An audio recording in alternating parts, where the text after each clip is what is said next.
I shaved things down in the one I sent you. Can I publish that? Which one? The one where we both had little rants? Yeah. Oh, hell yes. All right. You know I don't care about that. Did you see? Did you see the disclaimer I put in that? You gotta watch the disclaimer.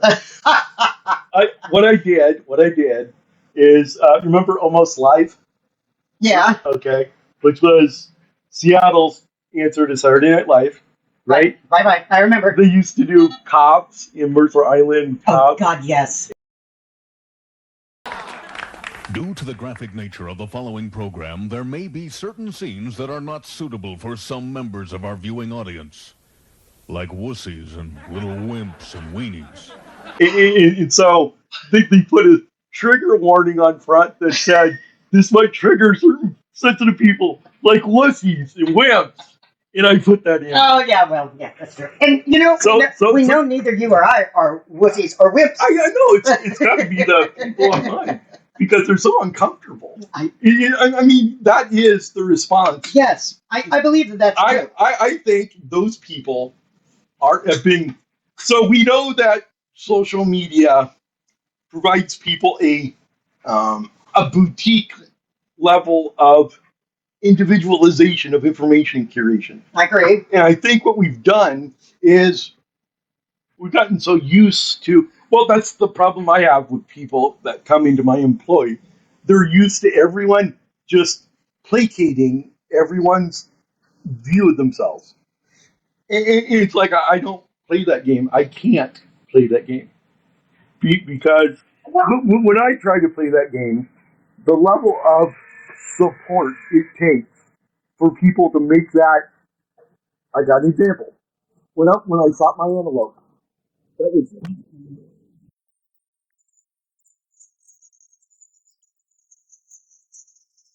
I had a place I was going with this. Okay, go for it. My dad came by recently, and our conversation did not go well. Uh-oh. Because my dad seems to feel that. I asked him to delineate his position. On what? My relative loserness. Well, he doesn't say that though, right? No, he puts it. He infers it, but he doesn't actually say it. Well, the conversation went like this. Okay. Why aren't you doing more? I'm like, what would you like me to do? I don't know, more, something, anything. Because from his experience, living in Alaska, going outside, starting up his tractor, going and beating down the bush, because nature is a force to mold into your own design. Okay. Okay. I'm steel manning. I get it. His position. So therefore, as a man, as his son, I have not done my duty. And again, I'm speaking for him because he could not. He just could not get it out because in his mind he said, "Well, you drive a wheelchair," and like, not an easily transferable skill.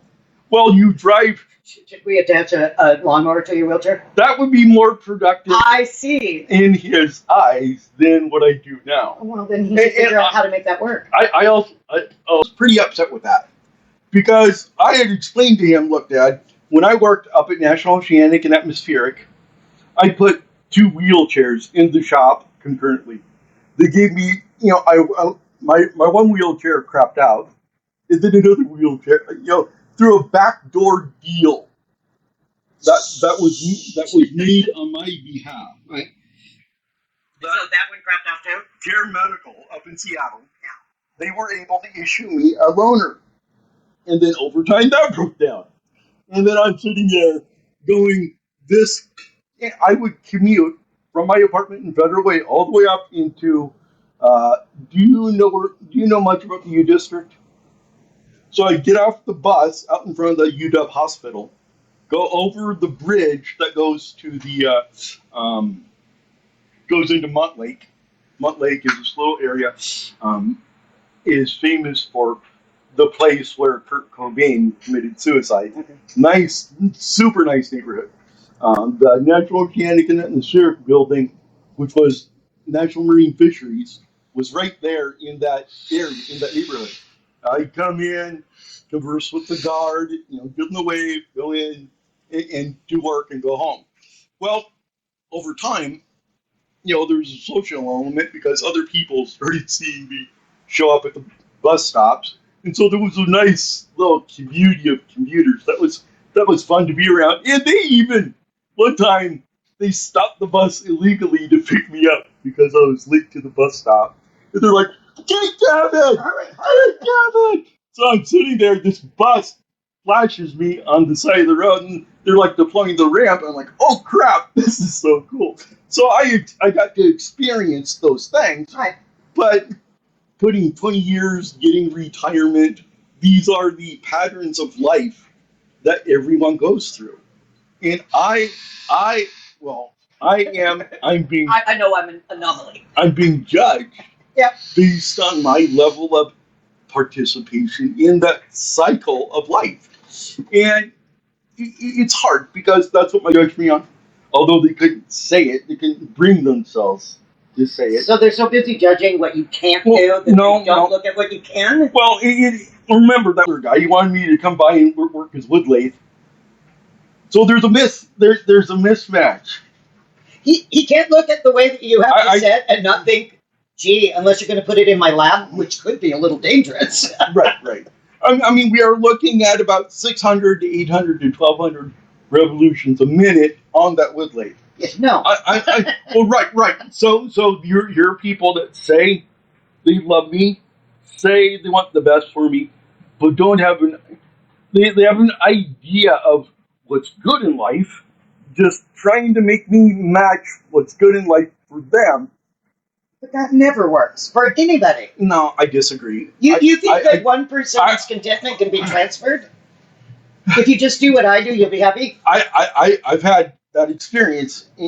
Well, that's what I think people go for. That might be a lie. That might be a lie, but that's why people go. I think so, at the beginning at least. Well, that's why people go to amusement parks. I had a caregiver recently. I know. Anything wholesome, you gag at. I know. No, right. I'm like, hell no. Right. But if one had the ability to hop on, I once showed a caregiver. She's like, "Why don't you travel more?" And I'm like, "Oh, I got a video that can explain this." And they showed 3 people getting put onto a plane.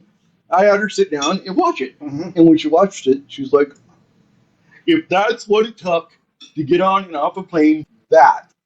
I'm like, "Oh, okay. You did it."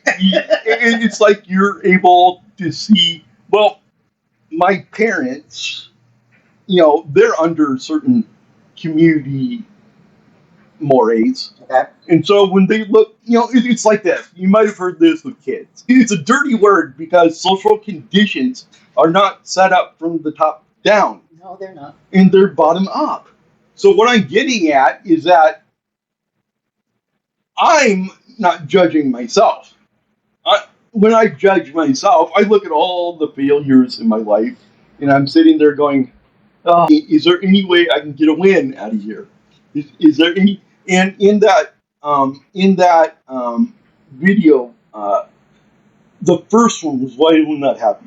There are other videos where I go over other things. One of which is, with side by side with my mom, and she'll be like, "Yeah, it was nice that you were able to, go out and get a graduate degree. Yeah, it was nice that you worked for a while."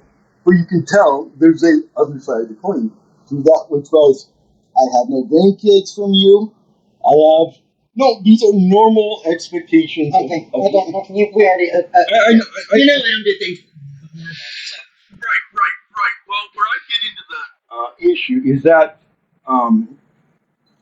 I'm not set up as a human being that is that can rely on his own physical ability to work. And that, in many cultures, is shameful.